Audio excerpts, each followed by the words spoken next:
Hey, welcome back to my channel. This is Shawn, the Realtor guy from Portland, Oregon. This morning, I'm going to look at this message from this guy named Michael Bordenaro, and I'm going to debunk what he's saying. Yeah, it's another one of those. The title says the biggest risk. And if you see the title, it says number one indicator, home prices are about to crash. So I listened to him different segments, and I'm not going to play everything because, I'll get tagged or flagged. But we're going to just look at the titles of what he's talking about, and I'll share my own opinion. And what I want to set the stage here is that I've been selling real estate for the last about 18 years now, and I'm a promoter of the individual home ownership. And my message is going to conflict with many of these guys who are more of a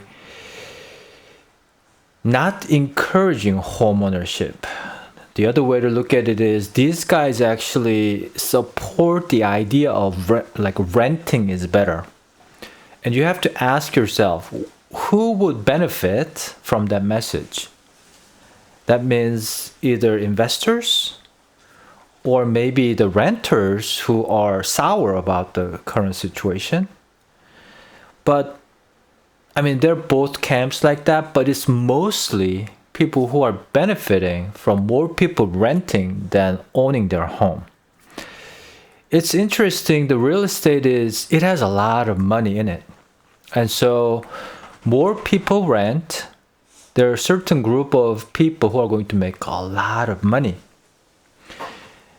On the flip side, if more homeowners own homes, the pie size that the investors can gets smaller.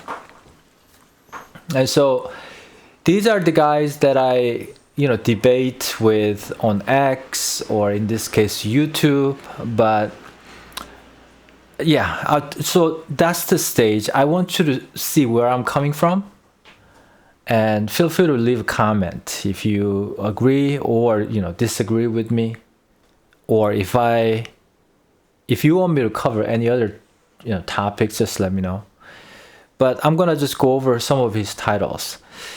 First one, housing market warning, rising days on the market signal price declines. In certain degree, it is true.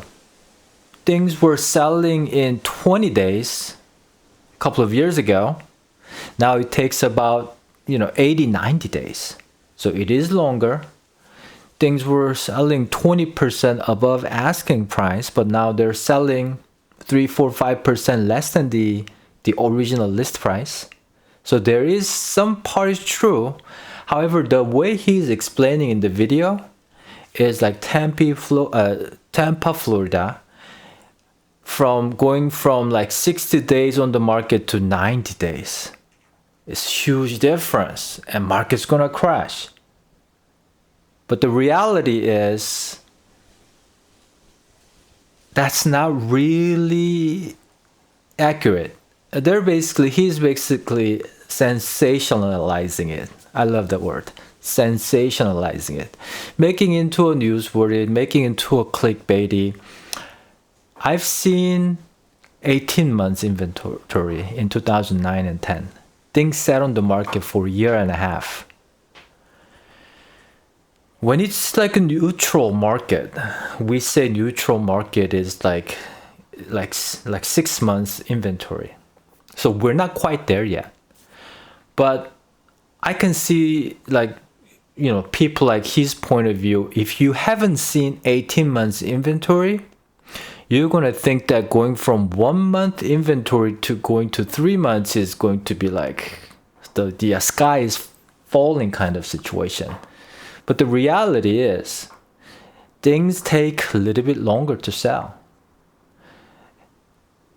There are less multiple offers, and there has to be some price adjustment to sell.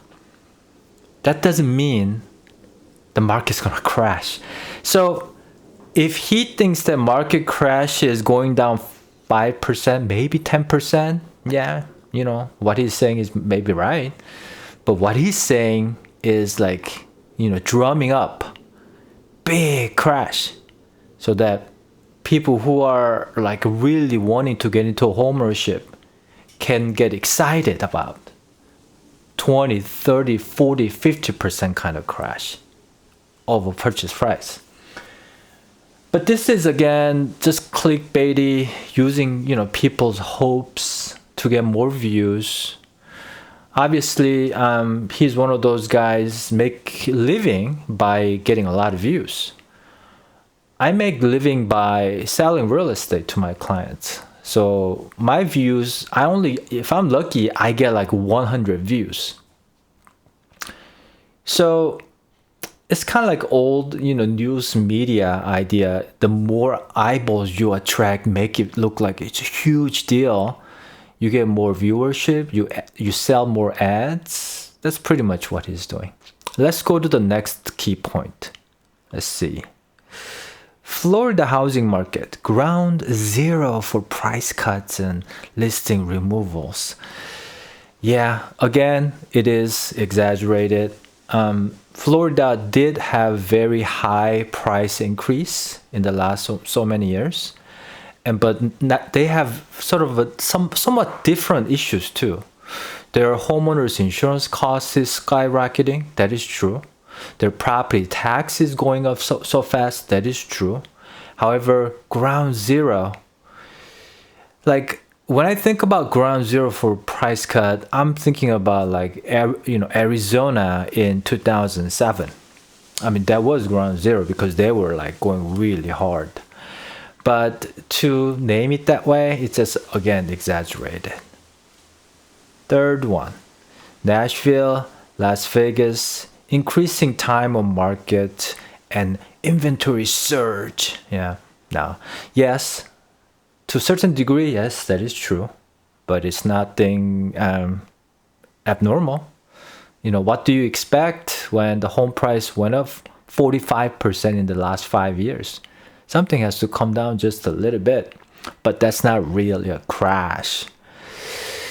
The next one, steepest price corrections, markets with the largest inventory increases. And he talks about where the inventory increased compared to 3 months ago or compared to last year. That's pretty much what he's saying. But here's reality. And the other part here is down here, the housing shortage is a lie. So it's not a lie, guys. It's not a lie. So in, let's say, 2015, the number of homes for sale was here. Now in the last so many years, it's been here. Right now, it's here. Compared to last 5 years, it's here. So when you're talking about based on 5 years ago, yes, it is going up, but historically speaking, it's still way low. The real problem is shortage of home buyers. That is a real problem. So you may argue, well, if there's more supply and less demand, that is oversupply. Maybe you can argue that.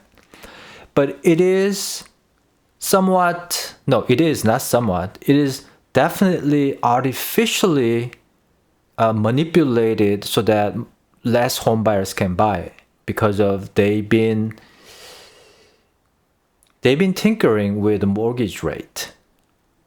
They dropped it below 3%. They raised it up to 8%. When they dropped it to 3%, price went up. And they raised to 8%. Nobody can buy that property because the price went up too much and the rate is too high. So the buyer's shortage is real. Inventory shortage, historically speaking, it's not. It's just supply and demand balance tipped.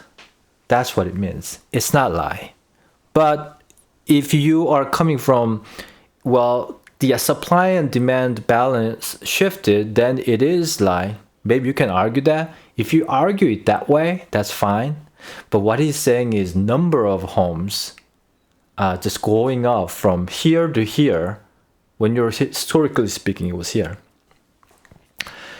That's why it's just, yeah. I actually, I feel like dumbed down by counter arguing this, but this is the majority narrative right now. When you look at, big news medias, that's what they're talking about. But what you have to know in the back of your mind, this big eyeball attracting media and news and these accounts and influencers, they're benefiting by doing so. If you listen to all of this, you're not going to make the right decision because you're going to have too much information in your head. You can't really see clearly what you really have to do if you listen to this kind of stuff. That's why I'm spending my time debunking people like him. So let's see. The next one, sign up for delete me. I don't know what that means. Home equity agreement, the risk alternative to traditional loans. So I think he talks about the home equity line of credit, the HELOC, what they call. And that is true. I mean, HELOC is, put a lien on your property to borrow money at a higher rate than the current mortgage rate. It's going to be higher than your old mortgage rate too, because you need some liquidity out of the house. But you have to have a little bit of, you have to have a very cautious understanding of what HELOC does and what kind of consequences that you may have if you can't pay that back. So that is important. Pros and cons of home equity agreement. That is, no monthly payment versus high cost. If there's no monthly payment, you have to really watch out for. High cost, yeah, that is true. The Utah housing propaganda, debunking house shortage myths. That I just explained it to you. So it is shortage of buyers, not shortage of inventory. And shortage of buyer is really created by the rate manipulation by the banking industry. So that's what it is. And I hope I gave you some insights. All this bullshit that I see through, so you can kind of see through too, so you can make the right decision.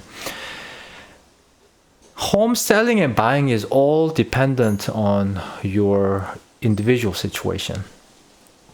And the other very true fact is you cannot time the market. You just can't. Maybe within like 6 months, you may be able to position yourself for the best case scenario within this 6 months. That's a short-term dot connecting. You may be able to do it, but when it comes to like, a couple of years timing, nobody can do it. So I hope that makes sense. Thanks for watching and have a great day. And I will see you on the next video.